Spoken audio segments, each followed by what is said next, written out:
The sound of blades cutting through ice. Sharp, clean. Behind us, searchlights and shouting. My heart was about to burst. Coach, faster. Junhyuk yelled from behind. I didn't look back. Couldn't. If we slowed down even once, we were all finished. My name is Kong Min-soo. 43 years old. I was a national short track speed skating coach for 15 years.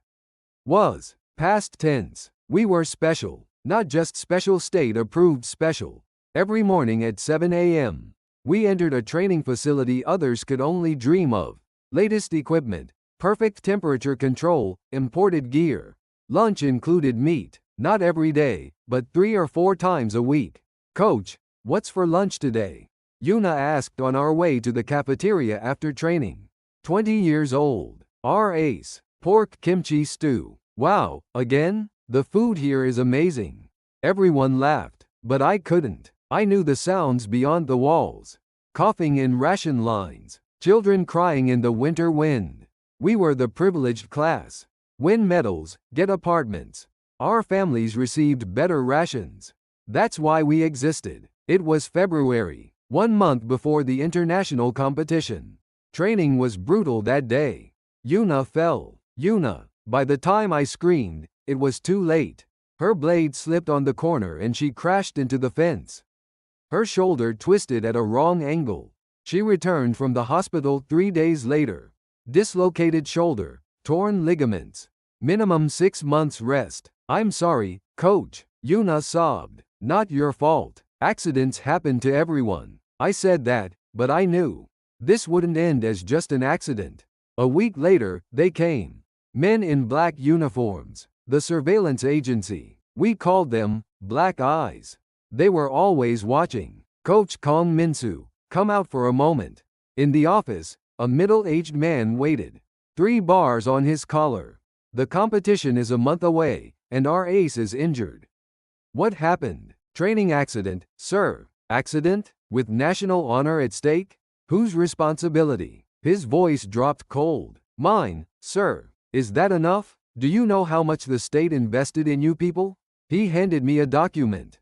Yuna's family list. Parents, younger brother. Someone must pay for injuring the ace. Will it be you, or? He didn't finish, but the meaning was clear. That night, I couldn't sleep. The stars outside looked especially cold. Next morning, Yuna didn't show up. Rumors spread that her entire family was relocated to the countryside. This is insane, Junhyuk shouted, fists clenched. Quiet, you can't say that here. I stopped him, but fear spread across the kids' faces. Coach, what happens to us? Taewook, 23, asked with a trembling voice. I don't know, but we keep training. I already knew, though. This was just the beginning. They wanted to make an example. Show what happens when you take state money and fail to deliver. 1 week passed. 3 weeks until competition. We went from 6 to 5. Training without Yuna was brutal. One night after training, someone followed me. I turned around. A familiar face. Min-soo. That voice stopped my heart. My senior from 15 years ago. Jung-ho. How? Follow me. Quietly. We entered an empty warehouse. Jung-ho worked in the border guard unit. Min-soo, I heard everything. About Yuna's family too. Listen. No time. You're next. If you don't medal, they'll disband the team and your families. His face hardened. Then what do we do? There's one way, but you'll think I'm crazy. He pulled out a small map. The border zone. The northern river freezes solid by late February. 30 centimeters thick. With your blade skills, you can't be serious. I'm on duty here. February 28, 11 p.m. 5-minute gap during shift change. Cross then. This is insane. How could we? It is insane. But what choice do you have? The competition is just an excuse. They've already decided to eliminate you. As an example, his hands were shaking. Think about it. When you decide, contact me. This number. He handed me a small piece of paper and disappeared into the darkness. For a week, I couldn't sleep. The kids' faces kept appearing. Junhyuk's smile. Taewook's serious eyes. Jisoo's playful voice. And Yuna. taken somewhere with her family. February 25th, I decided. I gathered the kids. Listen, I have something to say. 5 pairs of eyes turned to me. Junhyuk, Taewook, Jisoo, Minji, Seojin. We need to leave. From here. Silence fell. Coach, what do you? We're leaving. Crossing the border. Taewook jumped up. Are you crazy? What about our families? Our parents? If we stay, we all end. Your families. Like Yuna. Junhyuk lowered his head. Coach is right. We're already targets. Competition results don't matter. Minji spoke with a trembling voice. I'm scared. I'm scared too. But staying here is scarier. We talked all night. Some agreed, some opposed. Jisoo cried. Junhyuk punched the wall. At 5 a.m., we voted. 4 out of 5 raised their hands. Only Jisoo didn't. Jisoo. Coach, I can't go. Mom's alone. Dad passed away. I know. I won't force you. For 3 days, we prepared. Trained normally during the day. Planned the escape at night. February 28th approached. Last morning, Jisoo came to me. Coach, I'll go too. Jisoo, your mother. Mom appeared in my dream. Told me to go. To live. Tears fell. But Jisoo was smiling. That night at 10 p.m., we left the dormitory. Grabbed our blades, minimal baggage. Headed to the river through the route Jung-ho gave us. Stars filled the night sky. Wind cut like knives. There, Junhyuk pointed. The frozen river appeared, sparkling under moonlight. Everyone, blades on. When lights come, single file behind me.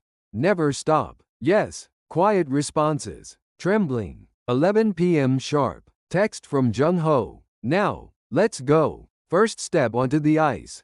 Blade bit ice. Body moved forward. Kids followed behind. First 5 minutes were quiet. Just wind and blade sounds. Then, stop. Loudspeaker tore through the night. Lights hit us. Faster. I increased speed. The feeling from 15 years ago returned. Kids followed desperately. Bang, bang, gunshots. Warning shots into the air. Get low. Zigzag. We changed formation. Like training. Reading each other's breathing. Coach, there. Minji shouted. Lights ahead. The other side's guard post. Still 500 meters. Then a scream from behind. Oh, I turned. Taewook was down, clutching his leg.